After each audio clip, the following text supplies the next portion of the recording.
Le diadème de Bérils. Arthur Conan Doyle.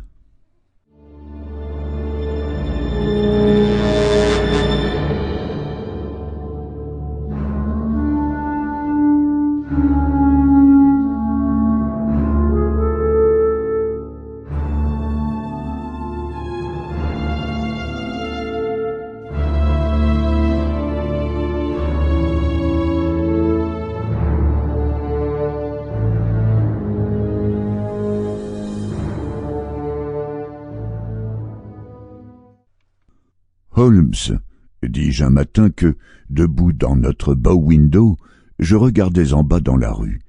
Voici un fou qui passe.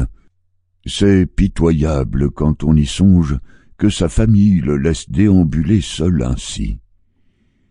Mon ami quitta nonchalamment son fauteuil et, les mains enfoncées dans les poches de sa robe de chambre, s'approcha pour regarder par-dessus mon épaule. On était au mois de février. Il faisait un temps clair et froid, et la neige, tombée en abondance la veille, recouvrait encore le sol d'une couche ouatée qui scintillait sous le soleil d'hiver. Au milieu de la chaussée, elle avait été réduite à l'état de boue brunâtre par le passage des voitures, mais sur les côtés et sur les tas où on l'avait rejetée au bord des trottoirs, elle était demeurée aussi blanche que si elle était toute récente. Le bitume avait été nettoyé et gratté, mais la surface n'en demeurait pas moins glissante, de sorte que les passants étaient plus rares que de coutume, à tel point même qu'il ne venait absolument personne du côté de la station du chemin de fer métropolitain, à part cet homme dont les manières excentriques avaient attiré mon attention. Il pouvait avoir une 50aine d'années.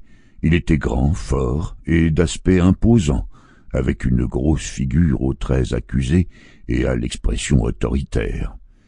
Vêtu avec une sévérité qui n'excluait pas l'élégance, il portait une redingote noire, un chapeau de soie aux reflets étincelants, des guêtres brunes impeccables et un pantalon gris perle d'une coupe parfaite.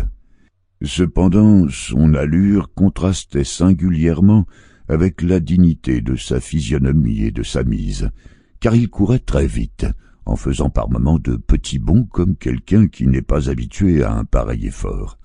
Et tout en courant, il levait et abaissait les mains avec des gestes saccadés, secouait sa tête en tous sens et se contorsionnait le visage d'une façon extraordinaire. Que dire? Sample complete. Ready to continue?